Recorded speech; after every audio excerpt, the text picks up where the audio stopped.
Welcome to Voices from Across the Seas, the podcast that dives into the lives and stories of immigrants who have chosen Australia as their new home. I am Nelton D'Souza, and in each episode, we hear the incredible journeys of resilience, adaptability, and personal growth as our guests share their experiences in navigating the challenges and joys of settling into a new culture. On our last episode, we spoke to Alan Cord, who moved South Africa to Australia with his two young boys to escape the apartheid and violence that impacted his family. You can hear this on episode 2 of Voices from Across the Seas, the story of Alan Cord. Today, I'm joined by Hamid Qureshi, whose journey took him from Pakistan to UAE, New Zealand, and then finally to Australia. Hamid grew up in Islamabad in a large, highly educated family with deep academic roots. And he's here to share with us how this early life and this decision to move abroad has shaped his experiences and cultural identity. We'll also explore what it's like for him to balance two worlds and adjust to life in Australia. Welcome to the show, Hamid. Let's start with a bit about your childhood.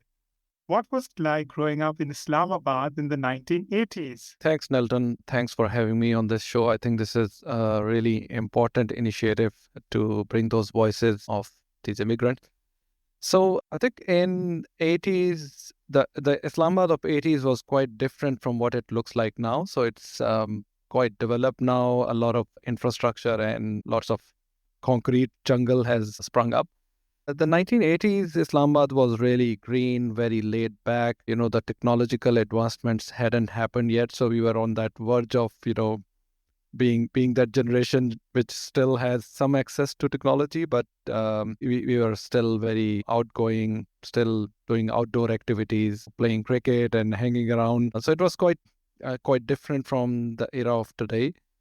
I was born into a fairly large family. We are 9 siblings, and just to explain the extent of the difference of the ages, so my eldest sibling is 18 years older to me, and I'm the youngest in the family. Amazing. Yeah, so quite a large family. We come from sort of quite a educated, and so everyone pursued their professional career into a specific field. Okay, so you had a very large family. You said the age gap between your eldest sibling and you was 18 years. So, Hamid, do you realize that's actually the age for universal adulthood? You could actually have a full-grown adult in between you all both. That's absolutely right. And I'm just curious, how was it, you being the youngest, relating to your eldest sibling? This is like 2 different decades. So how did it actually feel? Did you have an interaction with your eldest sibling? Yes, of course. It's an interesting story here as well. So my eldest sibling, their son is actually 1 year older to me. Sorry, 1 year younger to me. Yeah, Uh, to you. Okay. 1 year younger to me, and he's in Australia as well. So it was more, so it with him rather than the sibling itself. And I think with this age gap, obviously, it almost becomes like a father figure or a mother figure, so to speak. So it's quite different dynamics. With a long chain of siblings, you are more connected to the ones that are near your age gap, and more the ones who are further in that age gap. You are a bit sort of they have got a bit distant, and also I think you have that level of respect for them, which normally you will reserve for your parents and similars. It's sort of a very different dynamic there. I can imagine. Did you ever have this some sort of informal division in your family called Qureshi seniors and Qureshi juniors by any chance? Not really. I think we are generally very, very sociable. We talk a lot. So I think that sort of division doesn't occur that much. But of course, for serious matters and specific things, you'll obviously have the elders looking after certain things. That's obviously is understandable. Yeah. Incredible. I've always heard of this dynamic, but never experienced one myself. But yours is the most diverse out of all that I've heard till now. So that's definitely a new thing for me. Okay, so now I understand from your family and that your father was one of the few people in his generation to earn a PhD. And he was a physicist, if I'm not mistaken, with a lot of significant achievements. So, did you ever feel that these accomplishments and the academic environment in your family had this pressure or influence on you and your career? Definitely. When sort of, I was growing up, my father was already at the retirement age, and I could actually see he was really dynamic, really committed individual, who despite his age at that time, he would, never be lazy, as in he was always doing something productive. And I think that is something that's ingrained in me now, that anything time spent that's not productive, I'm thinking that I'm wasting this time. It's not always a great thing to have, but I think it does result in a lot of great output for, let's say, the community and for the world. Mm. Yeah, so he was I think he was ahead of his age. He was born in 1925, and he basically attained doctorate at the time when very few people even thought about going beyond HSC or SSC, for example. So yeah, he definitely set that sort of stage for the rest of us. So I think seeing himself and then the other siblings actually do academically well it didn't create pressure, but definitely inspired, and you had some role models to look towards, that this is possible. So definitely, I think it shaped. I don't know about the earlier years, but definitely my current years, it's shaping now. So those influences are now, I think, coming to me, and I'm thinking, well, these are the motivations from his life and other people's life that I can take up. Yeah, Nice. So are you also indirectly saying that you're going to pursue a PhD in the near future? probably not, but I think there are other avenues that I'll probably pursue. I think one of the things in my family is no one has ever done a business, so everyone was either a teacher or had a job or something similar. Something similar to that. I feel that's an area that has not been touched, so it's time to be an entrepreneur and do something. Nice, nice, Yeah. nice. Looking forward. In case if you're going to do an IT startup, just remember me. Remind yourself. Al- Just remember, that's all I'll say. Always, Nelton, definitely. You might be the first person to say, Nelton, no way. Kuch kaam nahi karta. Get him out. I saw your pictures on LinkedIn with all that A sort of thing. So definitely, I think ना भी करता हो काम तो कहीं ना कहीं तो कर ही जाएगा. I thank my lucky stars. Thank you. Okay, so coming back to this. So now you said that you were growing up in Islamabad when it was still a very vibrant, green city.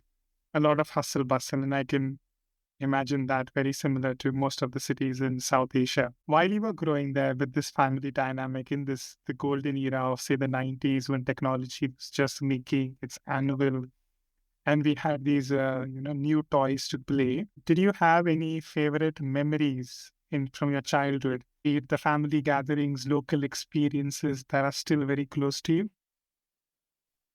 I think quite a lot. So I think growing up in the 80s and the 90s, Islamabad, and 80s was the best decade of all times. Yep. So I mean, growing up in that decade in Islamabad itself is worthy. So growing up there in Islamabad in 80s and 90s, a bit different from nowadays. It was a developed sort of planned city. So it was Okay. developed with a pre-planned, kind of like Canberra. Yeah. And actually, I think legend is that the designer for the planner for both of the cities, Canberra and Islamabad, was the same Greek from. I cannot confirm that, but sometimes when I go to Canberra, I can see the resemblance, and I was like, yeah, probably they're right. They have the Constitution Avenue. Islamabad has a Constitution Avenue, so something similar. And This interview, we'll assume that he was the same guy. Done. I think so. Even the city was very well planned. It was still being established. So, and mostly being established by government servants, right? So because it was designed, developed in 1962, I think. So fairly young age city, right? So it had its own culture. There was definitely a different vibe to it. Very green. I think we definitely enjoyed outdoor activities. I remember with my friends, I would, go out on something that we call jungle journeys. So basically each sector of Islamabad, so it's like a square grid. So each grid had its own sort of a jungle that connected to the jungle to the next sector. And so pretty much you could, get into the forest and walk from one end to the other end. And we used to do that quite a bit. So for many kilometers in, proper 35, 40-degree heat, that was our thing, leave at around 11 a.m. and then just explore. So that was quite quite a memory. We used to hike quite a bit in the nearby mountains. So hike up there. It was a 1 hour, 15 minutes hike. Very pleasant and very scenic. Yeah, I think I do remember all of those quite vividly. I can literally smell the the flora and the fauna. Each city has its own smell. I don't know whether you have noticed or not. Like Australia, Sydney, as for example, this smell of eucalyptus. So in the spring and the summer, you can literally have that. From I think from family gatherings perspective, we used to have. I think there were less family gatherings at that time generally, because I think now, especially I don't know whether in Sydney we meet a lot, right? Maybe that's a sort of a compensating factor because we don't have, most of us, we don't have families here. But back then, the family gatherings were often, on the occasion of Eid, for example, or a marriage ceremony. So I think those Eids were amazing to have. You had lots of food, lots of people coming in, or you going to somewhere and wearing new clothes and everything. So that was always a good occasion to have. Yeah, I mean, there's too many. I could continue for a long time, but I think each and every experience was quite useful. And I think one thing that I remember, and this sort of relates to my mother, she used to have something.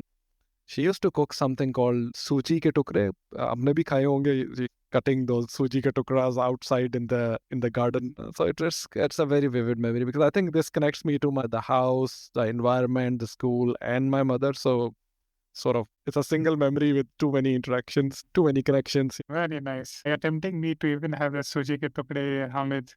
This is not good, but let's see where I can get it. Yeah. Very nice. So thanks for that. It's a very lovely tale that you shared. And this is often, it connects to many people, especially outside Australia. They look at how Australia looks on TV. They look at, how people work, behave, and they feel that everyone is having a gala time. But, people often forget that there are so many sacrifices and people are missing out on so many things which are easily available back home. For example, the family connections, like the interactions with friends, these small things like you mentioned. Like in order to get this suji ke tukde, the only option I would have is either I make it myself or I find one place in the whole city that can possibly make it for me.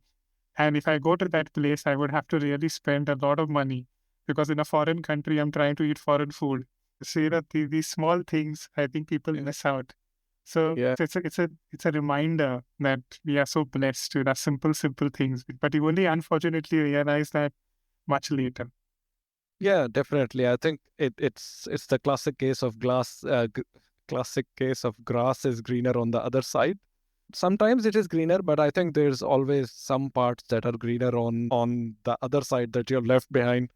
You only realize that once you age a little bit and and also when relationships start disappearing, as in absolutely every time you actually I've been sorry, it's a bit taking it towards a bit of a sad direction, but every time got wheels off, as in the plane takes off, you're thinking, who else will I not find next time around when I touch down again? It's a reality, but again, I think that's the reality anyway. So yeah, you kind of miss those relations and miss those things. And I try to sort of cram those in every time I go back in December. You're like, okay, here's my 25 days. Let's cram everything in. It's not a replacement, but it kind of fills in a little bit here.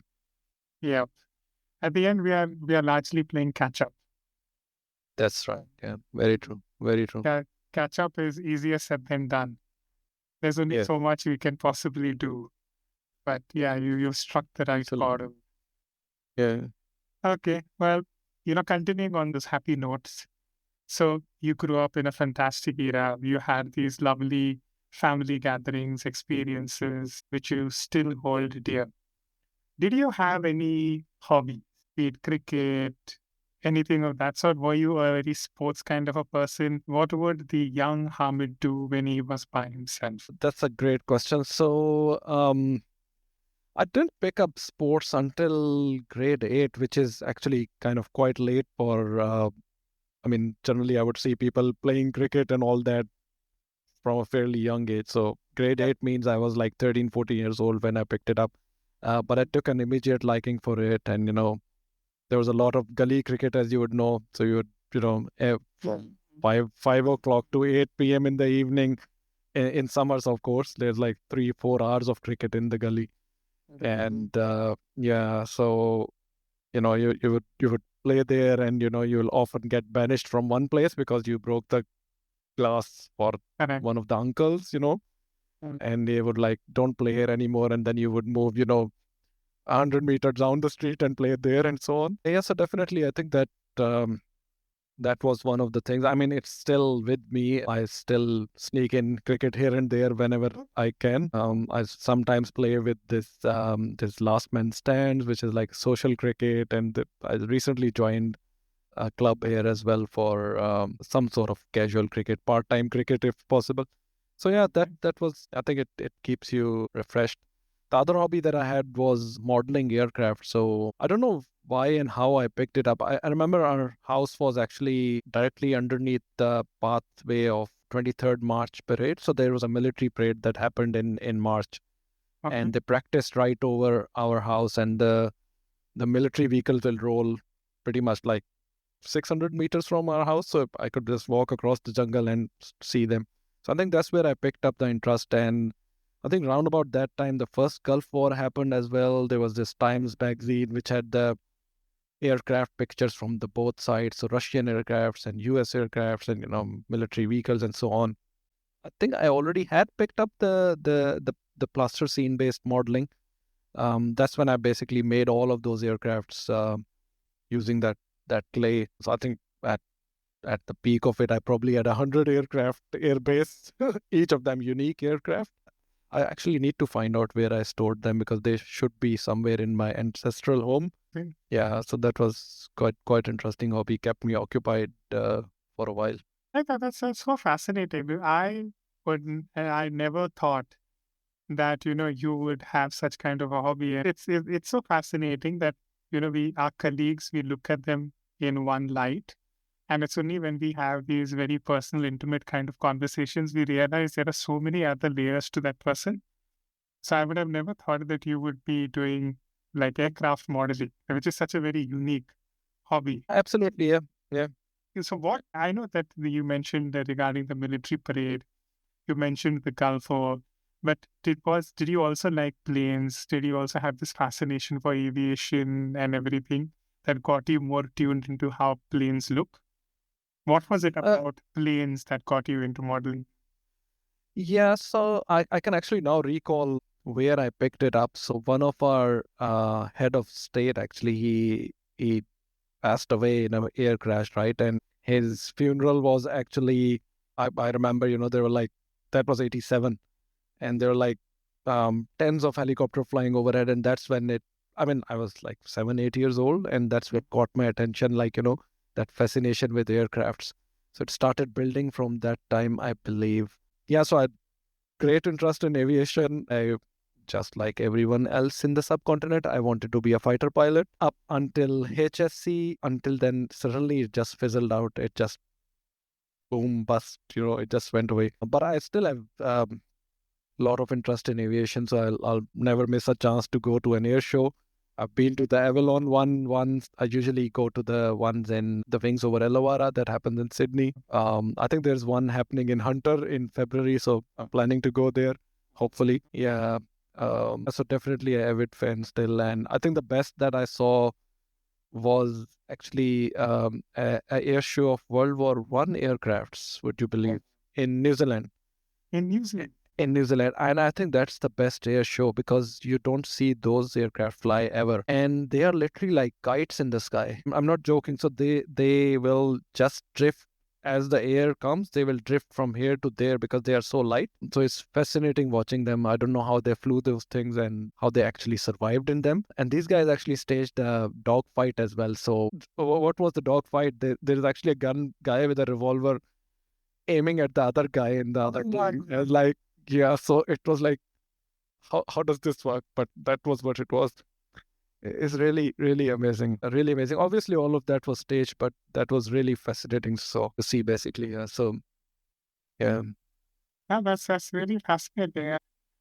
Thanks for sharing that. I did not know about these air shows myself, though I have a passion for aviation. I did not know that you too had a passion for aviation. So that's an addition. So that's fabulous. Okay, so that's how you went about making these models and looking at the Time magazine and replicating those models.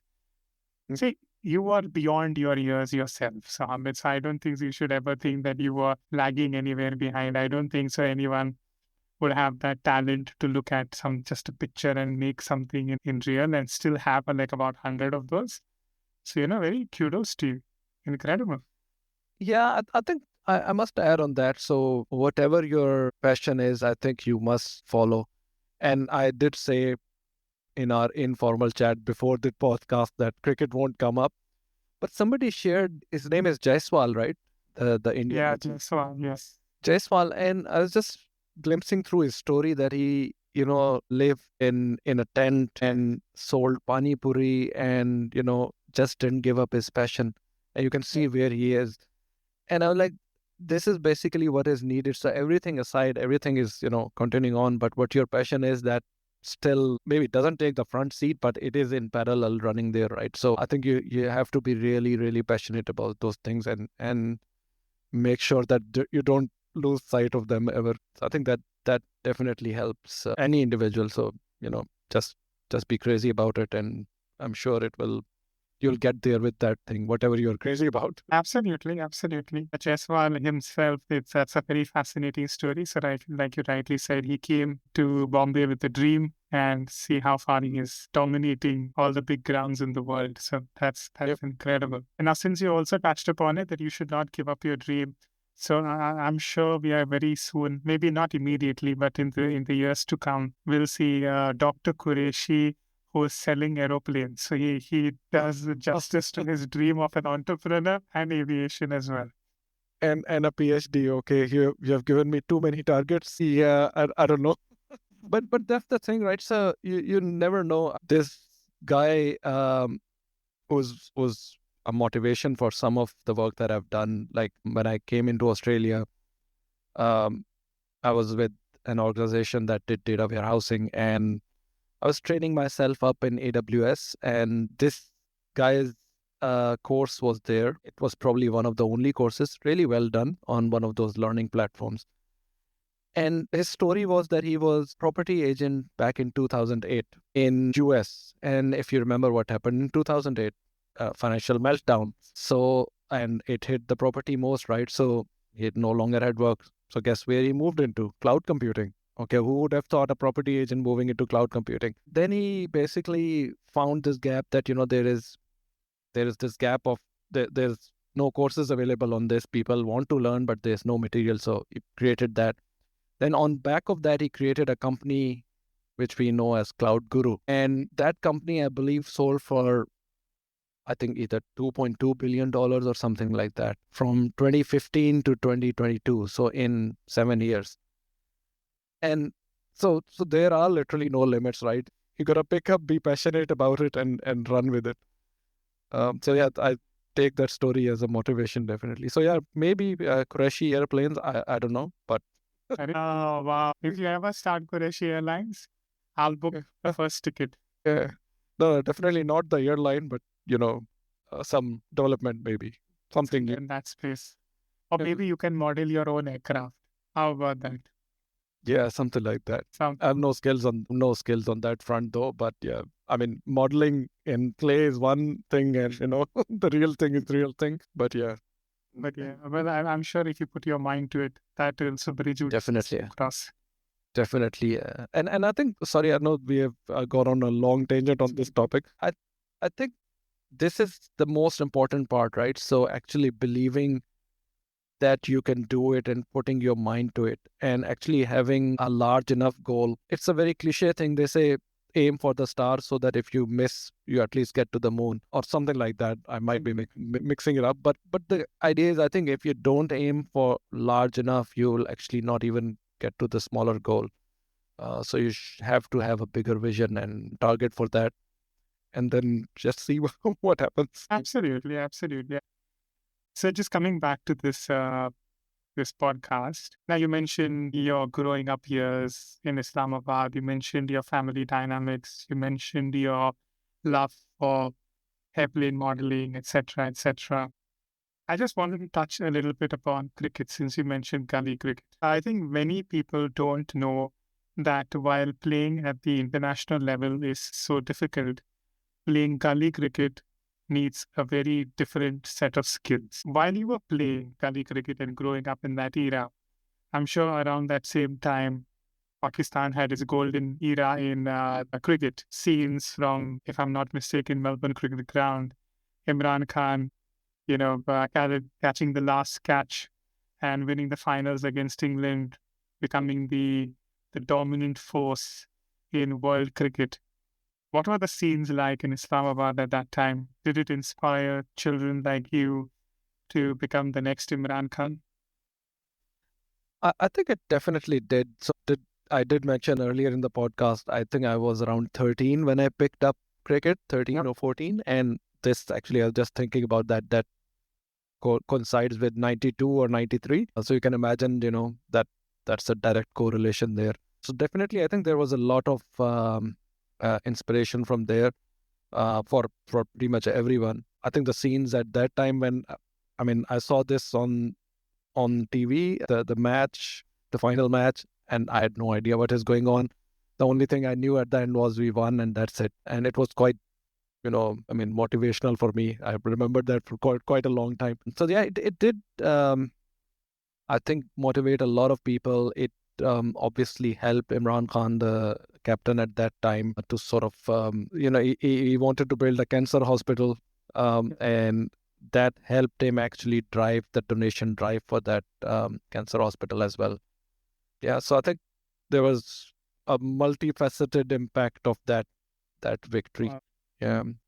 Interestingly, someone was telling me that anecdote, and I'm not sure again the validity of that, because often people tell you things unless you actually go up and validate them.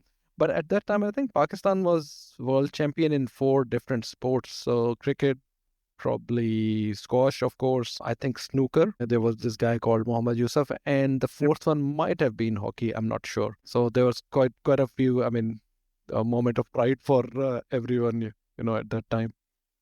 Nice. That was a very big sporting nation.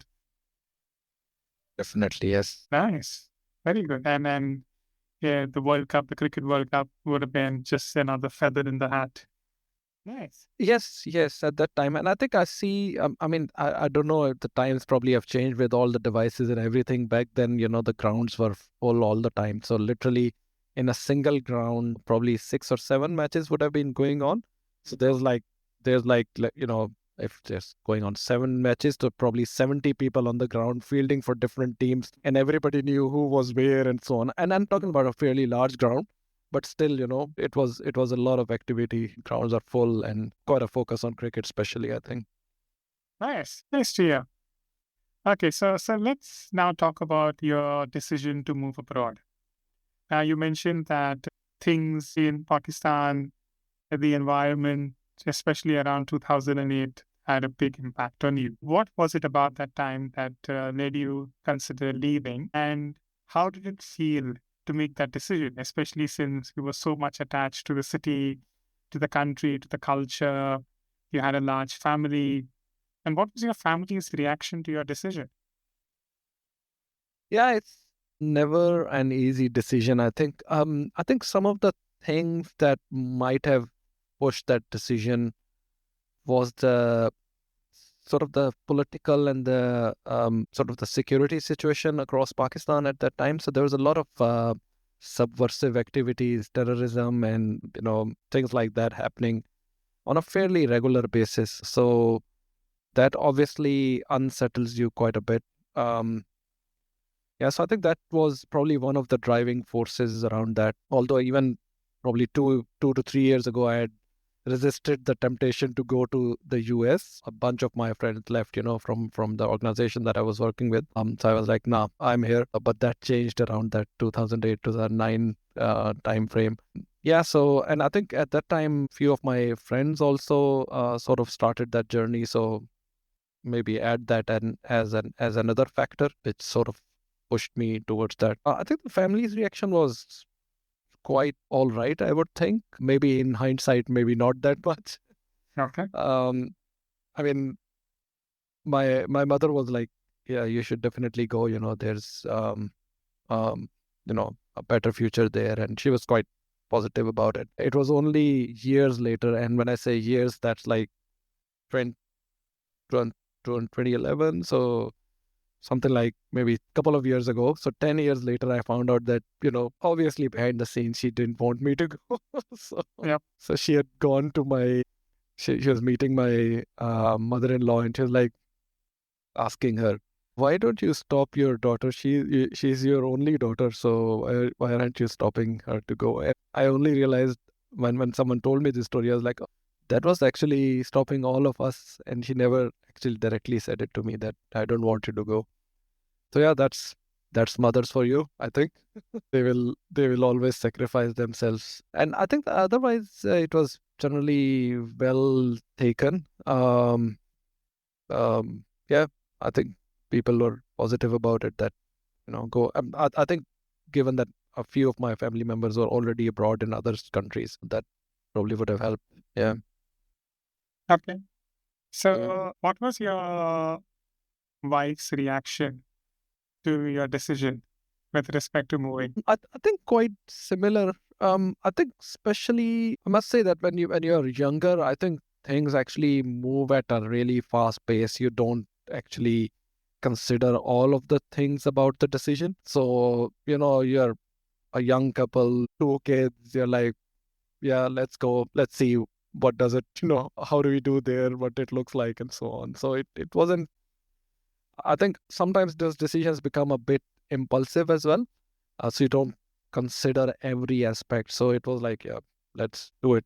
But I know, I mean, things actually, these things after many, many years. So I actually moved to New Zealand first, and my wife was telling me some, I think literally a month, 5, 6 months ago. So now, like Okay. after 13 years, that she always used to look at the moon and she was like, oh, is this moon going to be the same in Pakistan? Are the skies the same in Pakistan? So she felt that, but never mentioned that. And we just kept on going. So, after those 10, 12 years, she mentioned, and I'm like, wow, should have told me then. But, well, too far away in the journey now. I think probably the lesson for everybody in this is, let your emotions be known, because that's, Yeah. it will help arrive at a better decision for everyone. Otherwise, at the end of the day, everything works out. कहते हैं कि जिंदगी चलती रहती है, तो जहाँ पर भी होंगे चलती रहेगी. Absolutely. Mm. Okay. So those were your reasons for leaving, and your family was, let's put it like this way, largely okay with your decision to move.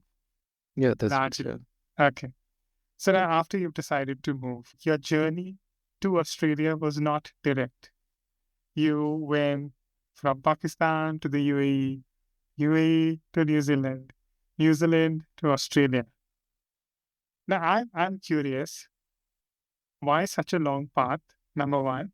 And number two, what were your first impressions of each of these countries? So Latin, it was a long path because there were no direct flights. So I think once I had made up my mind that I want to move abroad, I'd actually applied for a bunch of jobs. And when I say bunch, that's more than a bunch, because people don't respond. So bunch is equal to multiply that by 100. So I got job offers in UAE as well as in New Zealand. So almost at around the same time. I think I had interviewed in UAE before, and then someone in New Zealand also interviewed me. And that interview is a funny story as well, because when that person called me up that we want to interview, I was like, which role did I apply for you? Which is like a cardinal sin asking that person, right?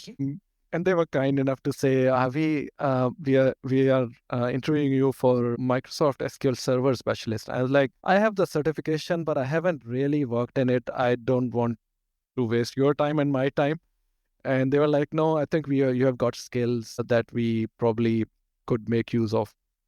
And the rest is history. So they did interview me, and everything went forward.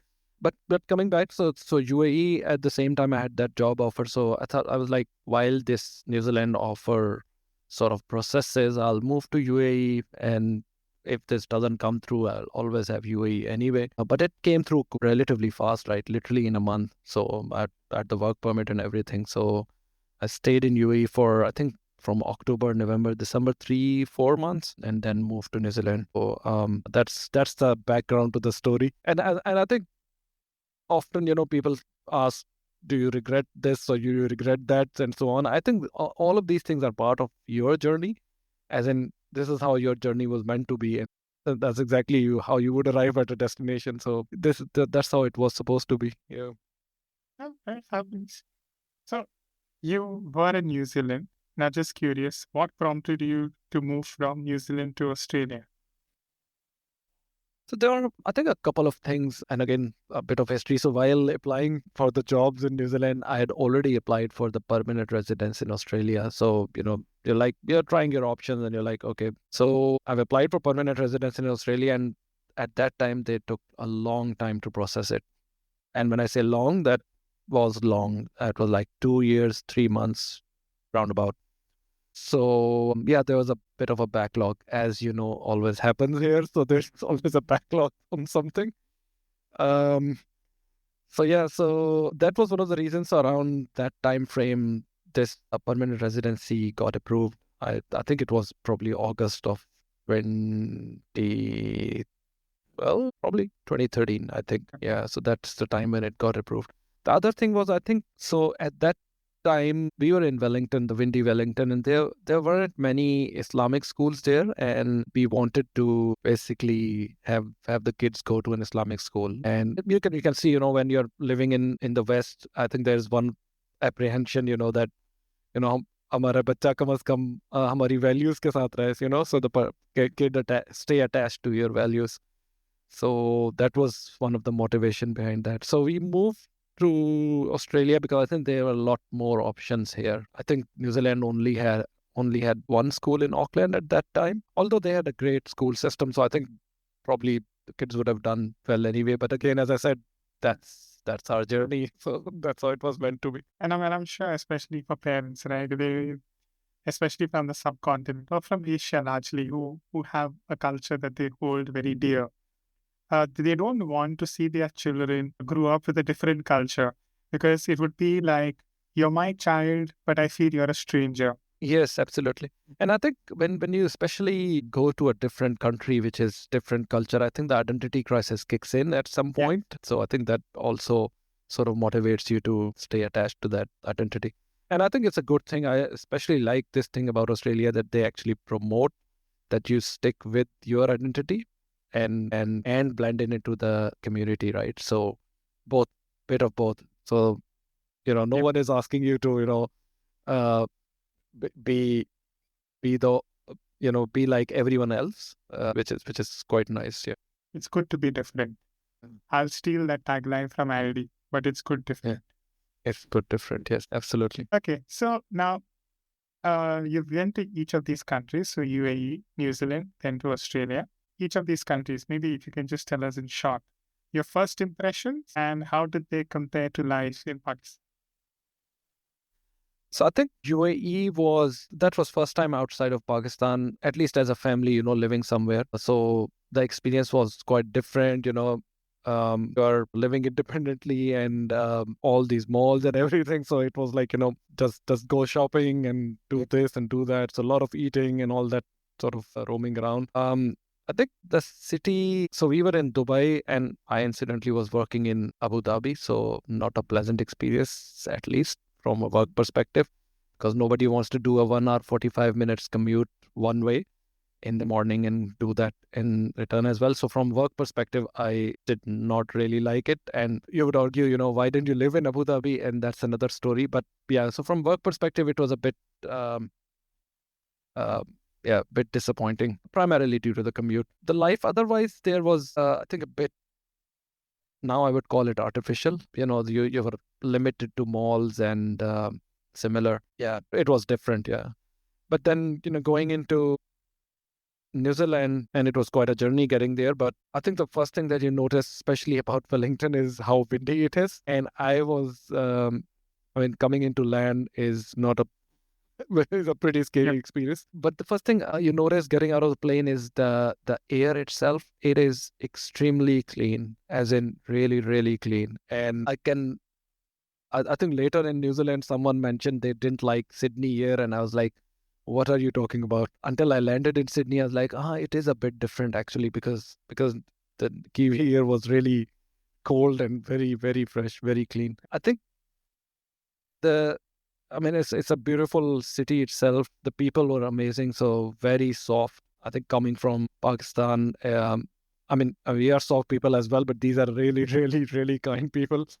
And I think the work culture and general ethics were amazing. So I got a, first-hand experience of working with them and learned quite a few things. Yeah, it was a great sort of jumping board towards Australia, I think.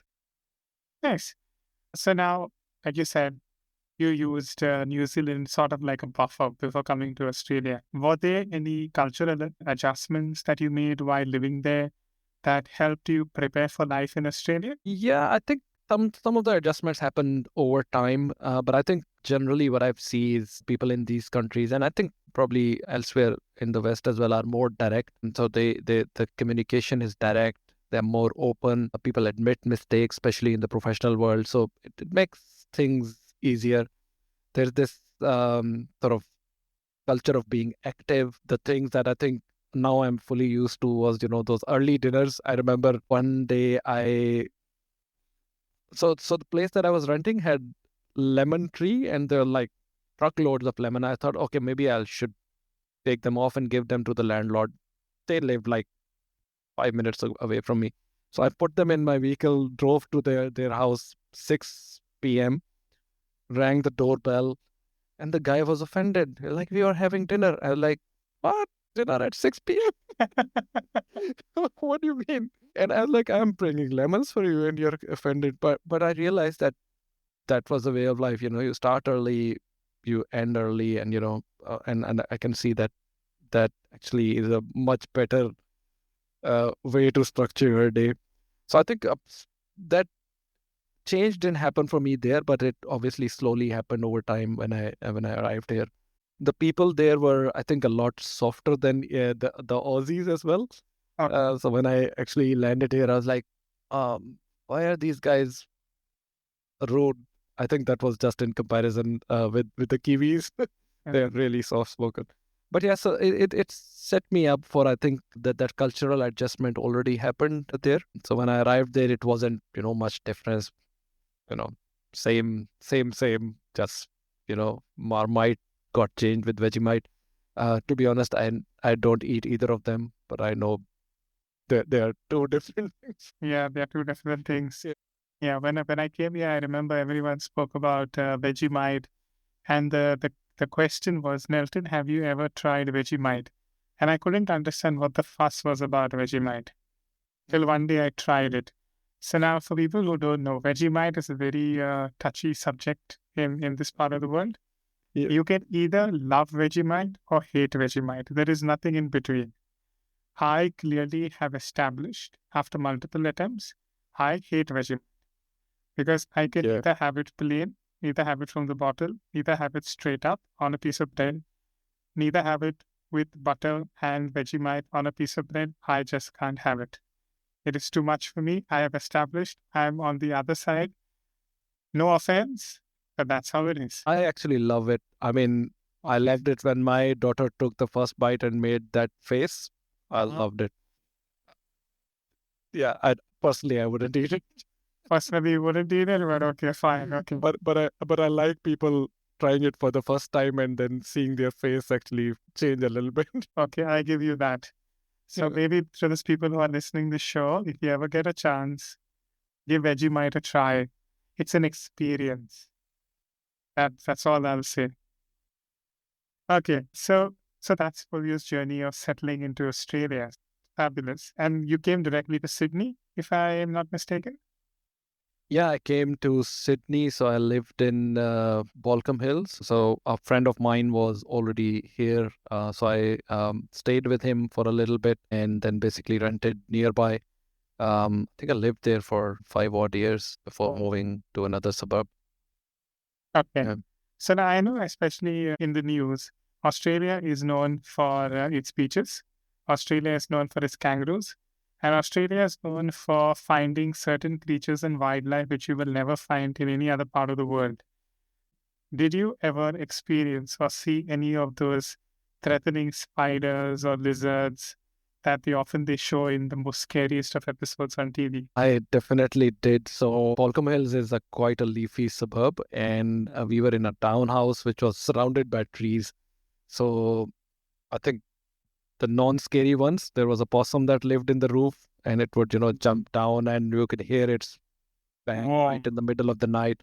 And often we were having a barbecue or something, and it will just go across the fence, like in a very cool manner. There was, of course, the blue tongue lizard, and for someone who has come into Australia first time, blue tongue lizard is a big deal. So I still see on forums, people asking about this, oh, this blue tongue lizard, what do I do about it? And then people have these laugh emojis underneath. So yeah, so it was like, yeah, is this a snake or what, and so on. We obviously had a lot of encounter with I think in the townhouse that I was in, there was always the St. Andrew's cross. And that's when I picked up this fascination with spiders as well. There were so many varieties. I like, look at this. I think I probably sprayed a couple of St. Andrew's cross until I realized that they are not dangerous. The one scary one was, so my family had gone to Pakistan and I was alone in the townhouse. I'm in the office. I came home and I'm climbing the stairs. And funnily enough, I don't know how luck would have it that the same day I had researched about what's that big huntsman spider. Yeah. So I knew what it looked like, and I walk up the stairs, and there's this giant spider on the wall, really big. And I initially freaked out. Then I realized it's a huntsman. I don't know how it came in. So I let it live for a couple of days in the house. So it moved into a washroom, and I was like, yeah. I told my kids on a call that, yeah, there's a big spider living, and they basically then asked me to force it out. Yeah, so it was an interesting experience. Then, of course, you find the odd redback. I think I probably had one in under a break. I lifted it, and oh God, there's a redback there. And I think otherwise, there's the non-threatening ones. I really like that. The lorikeets. We used to have a lot of those, literally dozens of them. After a storm, I think I counted literally a dozen pair. So that was 24 lorikeets on my clothes stand sheltering there. I think probably they came because there was this bottle brush tree as well. They like its nectar. Yeah, so there's quite a few. I think they are not actually threatening. You have to know which thing you're dealing with. As long as you know, you'll be fine. And don't disturb them. If you have to disturb them, then I mean, if you're gonna disturb a redback, then totally annihilate it or just let it go. That's my thinking. So For a minute, Hamid, I thought I was listening to a botanist and a zoologist in one. I mean, the number of the names of all the creatures and the trees that you just mentioned, I was like, my, oh my.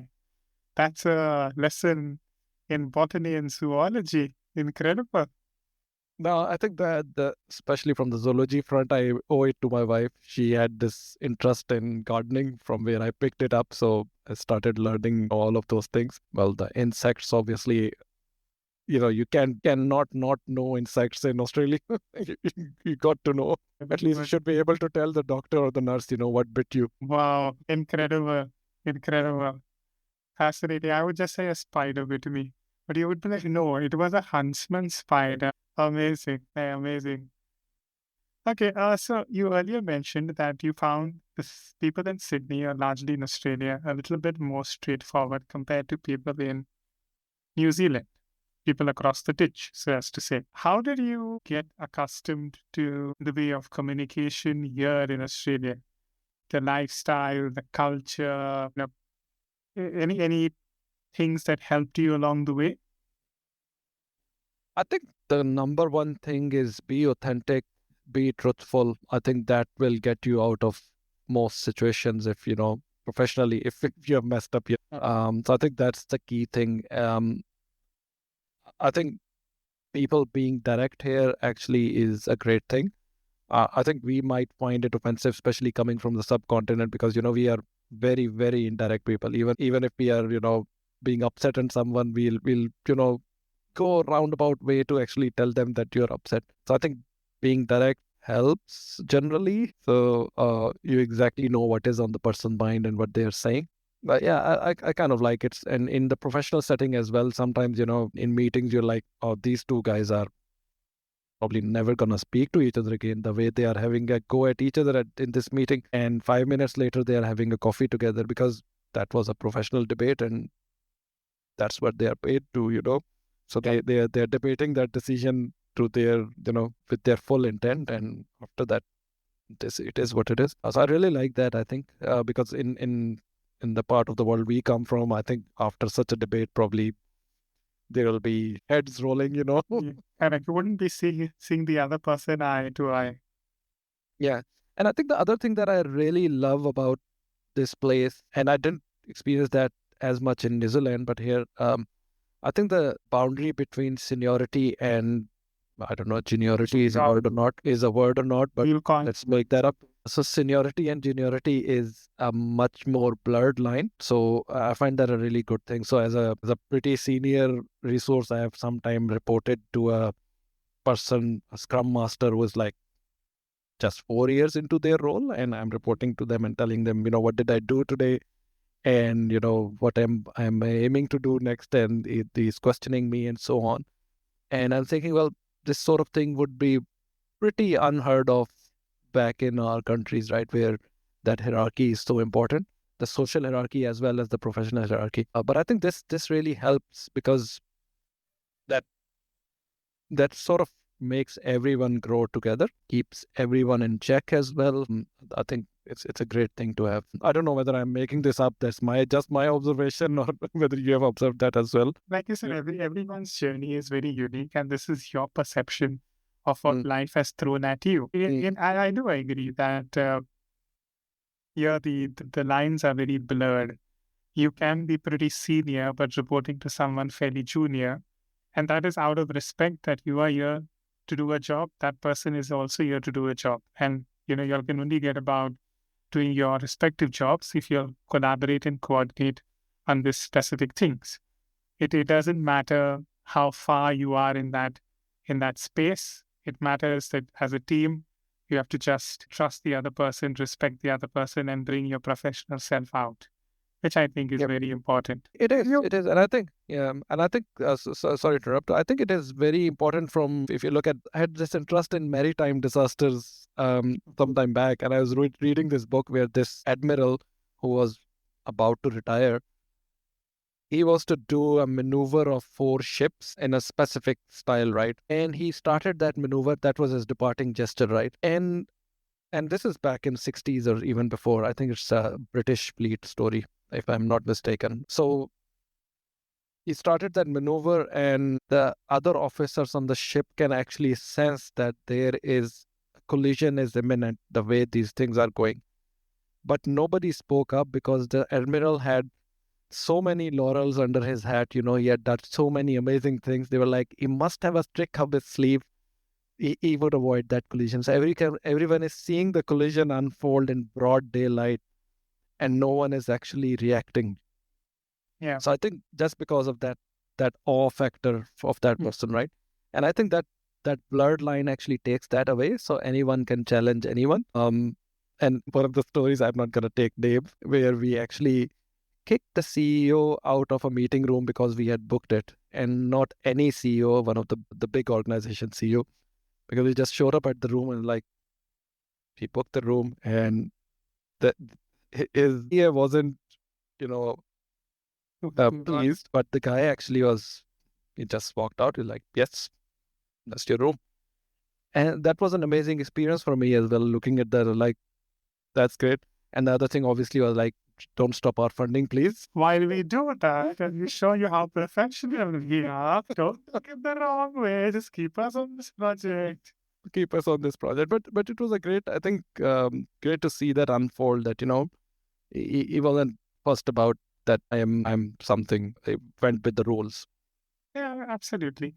Do you think this kind of a work culture of a very professional attitude, would bring a drastic change or would be so very much welcome and helpful, especially in the subcontinent?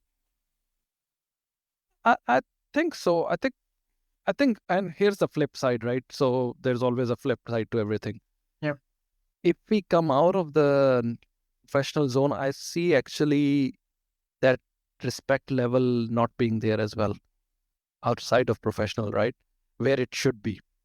So I've seen kids actually abuse elder people, and you see those on news as well. And that's not generally a nice thing, right?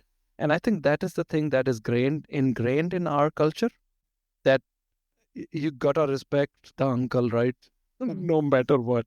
You have to, it has to be a very slow and defined change if you have to make it, right? So you don't erode the respect overall in the society either, because you want to remove that just from the professional circle, but not from your general society. And I don't know what's the solution to doing that, but I think that's the thing to keep in mind.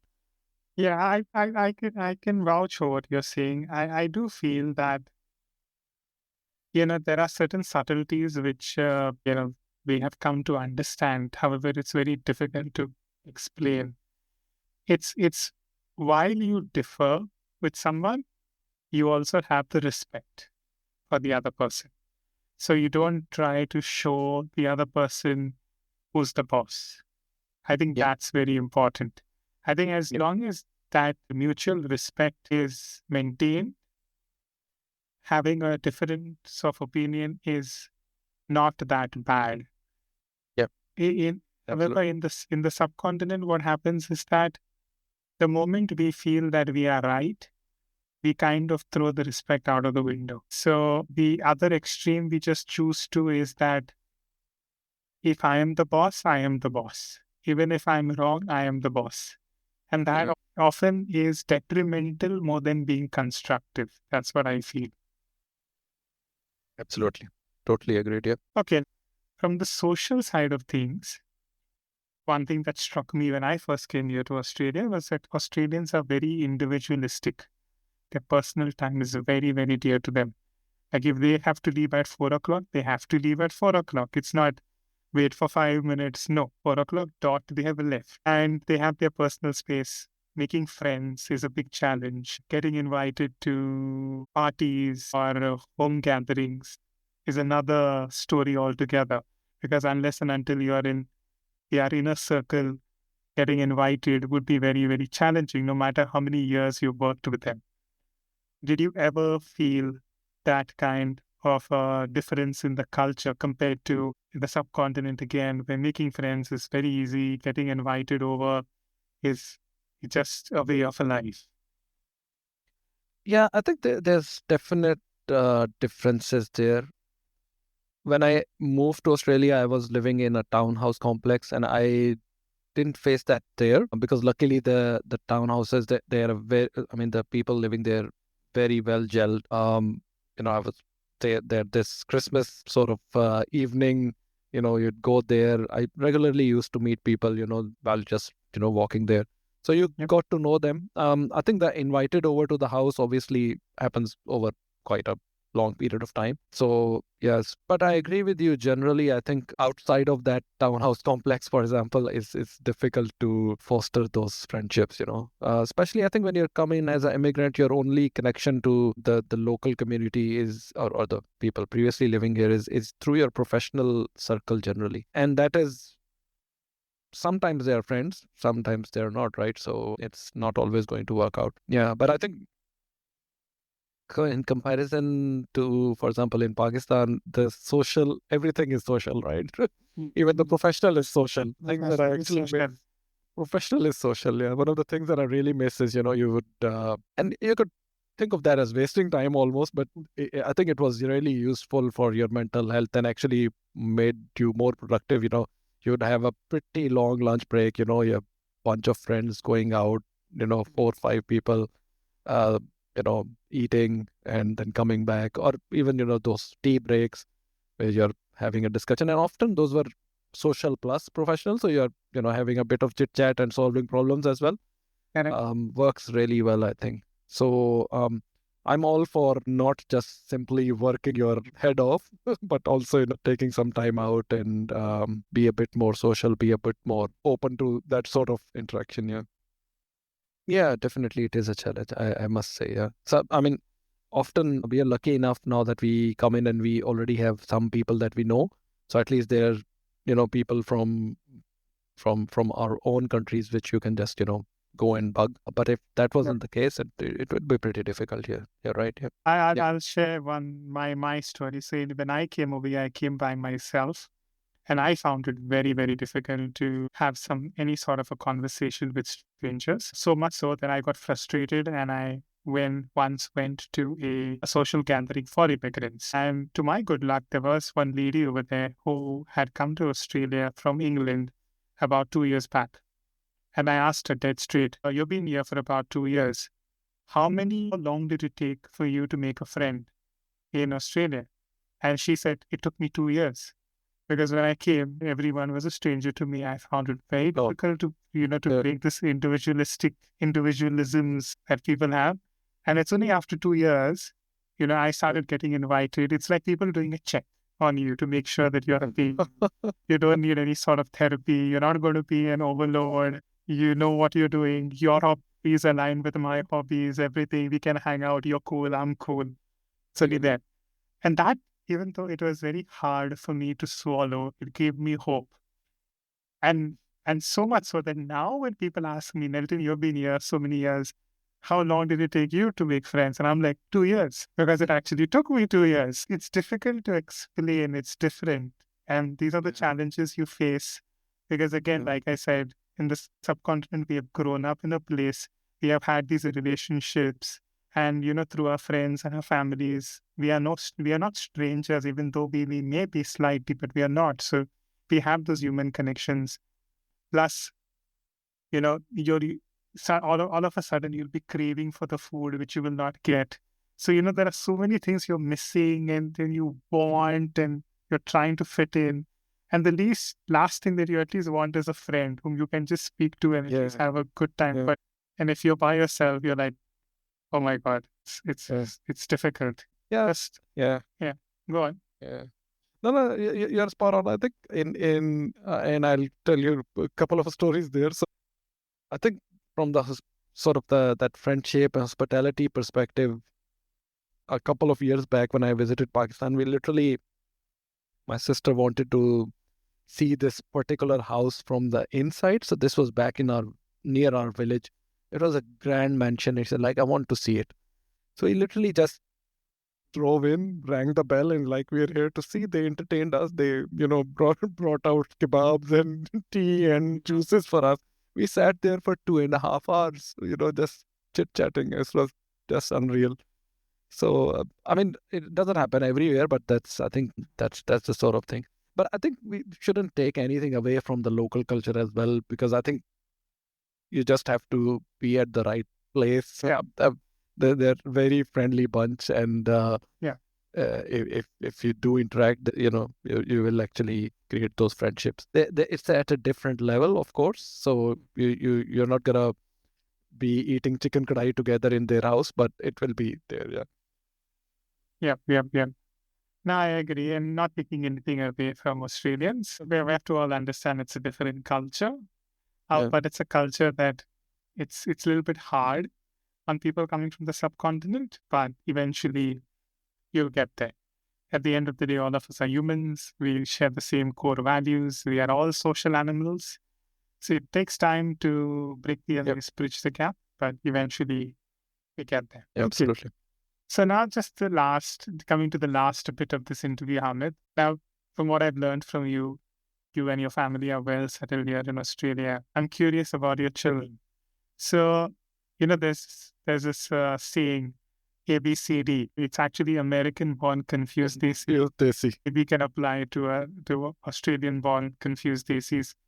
Do you often look at your children and think that have a different set of culture, a different set of cultural values. My children are growing with a different set of cultural values. So I think they weren't born here, so they are not Okay. ABCD, but I still put them in that category, right? So they are I would put them there because I think they have been raised here, so they're mostly in that culture. I personally think that no matter where you are, for example, back in Pakistan, you once you would be different from your parents. You would be in a different world. Yes, connected, but it will still be a different world. And I think it's quite easy to see, for example, if I had been in Pakistan, kids growing up in this current era, they would be very technology focused, very different style, very different way of doing things. So I think that inevitably happens a little bit anyway, regardless of where you are. But obviously, being in a different culture has its challenges, right? And I think we talked about identity at the start of the podcast, so that is quite important. And I think luckily for me, the kids have kept their identity, they have kept their connection and love for their both sides of the family. So more than me, they want to go and visit them. I don't know because of the party that they get there, because they get treated well. Maybe that's the reason. But I think they have generally adhered to the identity, and that confusion is less. I think we also have to realize that times have changed, right? So children will behave and act differently, like we did differently from our parents, right? So I've heard tales from my parents and about their parents, how frugal they were, what sort of living they had. Like for example, when I was growing up, we didn't have hot water geyser, right? So the geyser came later on. We didn't have a microwave, came later on. For the children here, it's a given, right? And that defines their behavior as well, right? For example, for us, you know, wasting water while showering was a sin. These guys go in and they don't come out in 30 minutes. It's a lifestyle different that we cannot expect them to have what how we grew up, right? So Yep. so that difference we have to accept, I think. And I'm sure when they have their kids, those differences will exist there as well, because technology would have moved, the world would have moved on, and they wouldn't be at the same level. But yeah, so they have, I think, adapted well. Yeah, I think so. We'll see more, because now they are growing into the next sort of chapter of their life, going to the unis and so on, and then we'll probably figure out how that pans out. How that pans out, absolutely. Yeah. I'm sure that comes with its own surprises. So, well, only time will tell. But just touching again upon the culture. So you mentioned you sent your children very particularly to Islamic schools. So you have the same value sets. Was there any other things that you and your family did or emphasized on? I think most importantly, you have to model those things yourself. So that's very important. That obviously, once they see that being modeled, they will adapt to it. I think you have to explain the why as well. In our part of the world, you just adopt it and just keep on going. So sometimes you explain the motivation behind a certain thing. I think that resonates with the kids more, because this is the why generation, right? So they'll ask why on everything. So you got to explain the why. So I think that might have helped. The other thing is obviously to expose them to everything else as well, right? So they should know, they have the right to know, because you just can't keep them in a cocoon and then, let them out 10 years later and they are like, whoa, where am I? So they have been, I mean, my kids have played in grasshopper soccer, they have played football with other kids, and, played cricket and that sort of thing, and mingled wherever possible. So it's doing whatever is needed to be done, but while still sticking to a sort of a baseline. curious, do you fill your children with stories on your upbringing, on how you used to play cricket in Islamabad and aircraft modeling, etc.? I do. I think mostly the stories that we tell is like, when we were your age, we spent this much money, and when we were age, I had just one pair of shoes, that sort of thing. But yes, we do tell them those anecdotes as well. And interestingly, my daughter has got this book, probably 300 pages long, where there's question on every page that I, as in we parents, are supposed to fill in. I must say I have filled in one page yet, but yeah, it basically is a brain dump of what our childhood looked like. So it's a pretty cool way of it's a pretty cool way of understanding your parents. We just have to find time now. No, absolutely, and I think that's very important because quite often, like how you mentioned, it's a generational shift, and in this case, it's also a cultural shift. Yeah. I was never allowed to ask my grandparents questions. It was looked as me challenging authority. Yeah, So very true. Very true. it's really commendable. So I think that the gap that we have between the child and the parent would disappear while growing in respect if they were told what their parents went through at the same age that they are right now. I think that would make them much more relative. Okay, so the last thing. Now, when you reflect back on your journey, what has been the most rewarding part of building a life in Australia? On the other hand, what do you find yourself missing most from Pakistan? I think obviously you miss family and friends and those connections back to your birthplace, because I think where you've been born and bred, that always has a special place in your heart. Definitely miss that a lot. But I think I've gained quite a bit on, especially on professional front, the ethical front here as well. Generally, you learn a lot of ethics and how to sort of be honest, dealing with people and so on. Professionally, I grew quite a bit, and I don't know whether Australia has got to do something with it. It was timing or whatever, but I think definitely my professional career here had a role in that. So during COVID-19, and actually, let me rewind a little bit. So how I was mentioning that story of the person who created a $2 billion company and sold it. So was a big inspiration, and I always wanted to create a course like that. And while working for one of the organization, I wanted to create for their software, but I was like, that's probably conflict of interest, so let's not do that.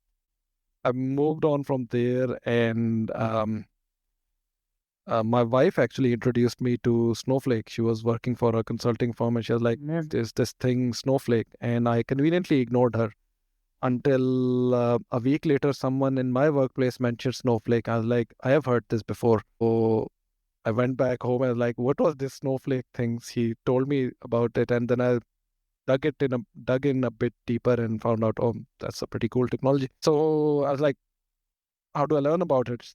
Turns out there's nothing on the internet to learn about it. So there goes. I created the course on it, right? Yeah, so I published that to Udemy, and I think that was 2018. Come COVID, stuck at homes, and I think this publisher called Pact, they contacted me, and they're like, do you want to write a book? I was like, absolutely, yes. I did mention my father wrote probably 30 plus books. I don't know how many. A lot of books. I just cleaned them up in my last visit as well. So too many books. So I was like, absolutely, I would love to. So I wrote this first book with another co-author, my friend Hamid. So we created that book, and since then I've written another book, created another course. So I think it has been professionally pretty rewarding, because outside of the normal office work, this is kind of like accomplishments. It gives got a good feel. Yeah. Amazing. So is this book available on Amazon for purchase? It is. It's called Snowflake Cookbook, and the other one is, I think, Snow Pro Course Certification Guide. So there are a few, but obviously you can find one with my name, Hamid. The other courses are available on Udemy, so primarily on Snowflake at the moment, but I'm looking to expand that as well. Yeah, I think the professional work here did help me, especially the consulting work that I did here helped me polish my presentation, polish my otherwise, audio delivery and so on. So that had a good role in actually creating that course. Kudos to you, Amit. I'm sure there are a lot of people in this space who want to learn about Snowflake would gain a lot from your expertise. So thanks for writing the book. I'll check it out myself. Let me see how far I can get here with this book. Thanks, Nelson. Okay, so now just let's pivot and do a small, quick 5-question rapid fire round. And this is like comparing Pakistan and Australia. So rapid fire, very quick. So food, biryani or a meat pie? Biryani all the way. Biryani all the way. Any recommended places in Sydney for the best biryani as per you? I know your wife cooks the best biryani. Okay, the second best. Yeah, that's the best one. So the second best is, I think, Lal Killa in Darling Harbour, Surrey Hills. They do quite a good one. Obviously, there's student biryani, and I think quite a few options in Auburn. Yeah, so there was one more as well. But honestly, I personally don't rate the restaurant biryani at any level. So I find them, they are mixed, just rice mixed with chicken. But yeah, I think the best probably would come to is this. And I think there's this Indian restaurant that does a biryani style dish, which has got a sort of a covering on top. So you break the covering to get to the rice. I don't know whether you've seen that. That's in Darling Harbour as well. I don't know what's the name, honestly, forgetting that. But yeah, it was quite nice as well. I don't know whether it was somewhat biryani style, if I remember. Yeah. That's called the dum biryani. Oh yeah, that's the one. Yes. Dum biryani. You put a covering of flour on top, so it's kind of like a pot cooked biryani with the heat itself. All the meats can get succulent, so that's the idea behind it. Yeah. Okay. Sports. Cricket in Pakistan or cricket in Australia? Which one has the better fans?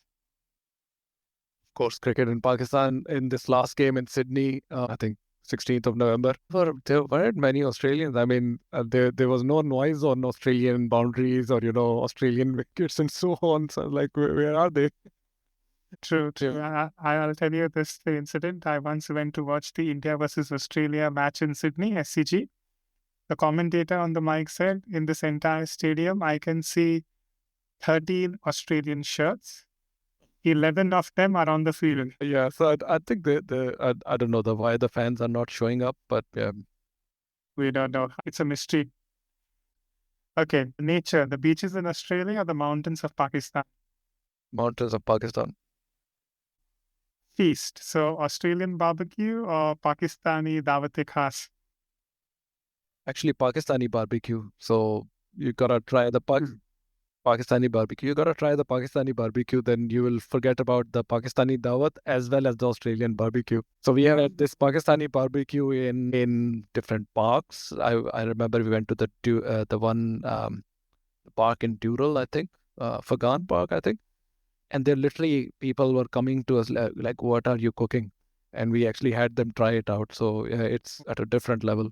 So again, for Pakistani barbecue, try this Lal Killa barbecue. They are quite good. I took a bunch of my office people there, and they definitely loved it. Yeah. Nice.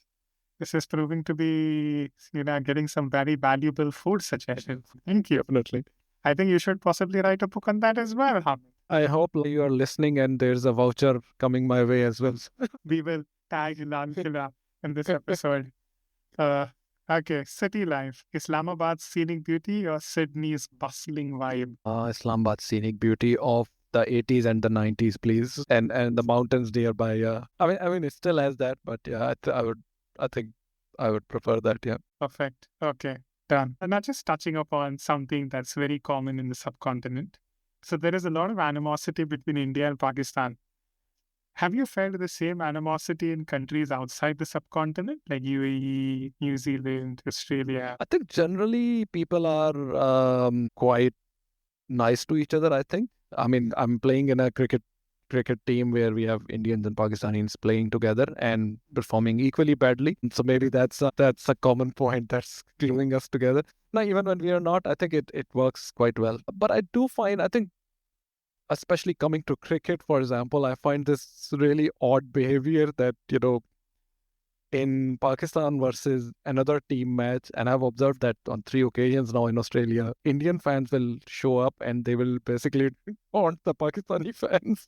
And I was like, hey guys, you've got nothing to do with this match. Just go home, right? Don't show up here. So I find that a bit funny. So I don't know what sort of mentality is behind there, but I see that happening just from a cricket perspective. But I think generally, otherwise, there isn't that much, right? Generally, people are well behaved and getting along. I mean, my neighbor used to be an Indian. We had really good terms. Yeah. And yeah, even in this place where I am now, I think there are a bunch of Indians around, and yeah, we have a number of people living across, young guys, and yeah, we get along well and everything. Yeah.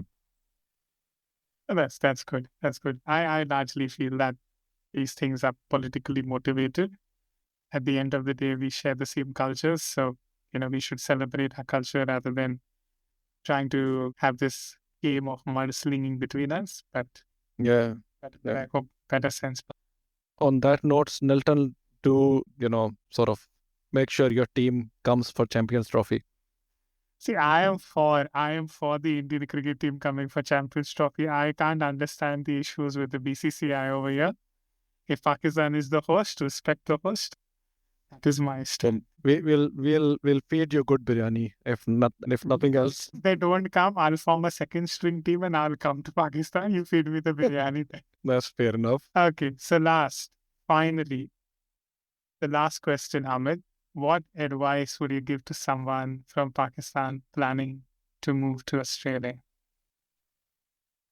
Well, if you have finalized your plan and you are actually moving, I think come with a open mind and be ready to change yourself. I think that's really important. So a very active lifestyle probably awaits you, ranging from doing your own gardens, picking your own bins, and, organizing your life. I think it is a great experience. I was actually telling someone a year or so ago that I think every youngster from Pakistan and possibly India should be sent on a 6 months excursion or whatever we want to call it to Australia or a country like that. So they can actually, sort of figure out, life is a bit tougher than it usually seems, and you have to manage your affairs yourself, right? So yeah, I would say it will be a great learning experience coming here. Be open to learning the new way of life. You will find it beneficial.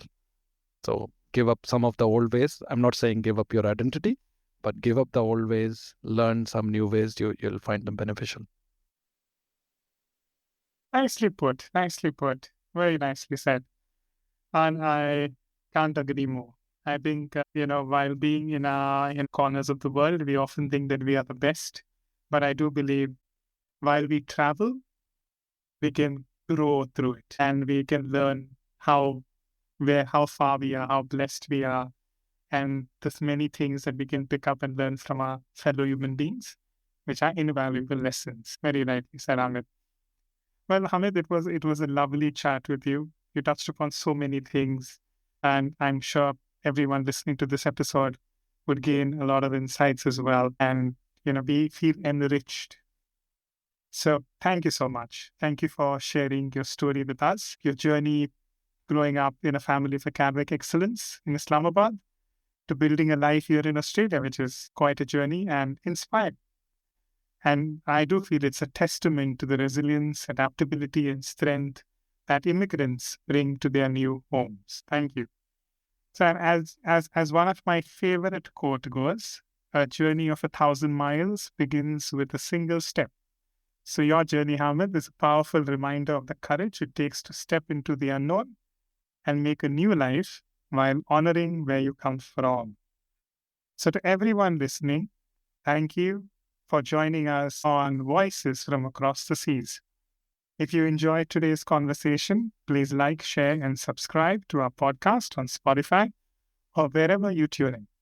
We'll be back soon with more incredible stories from those who have made Australia their home.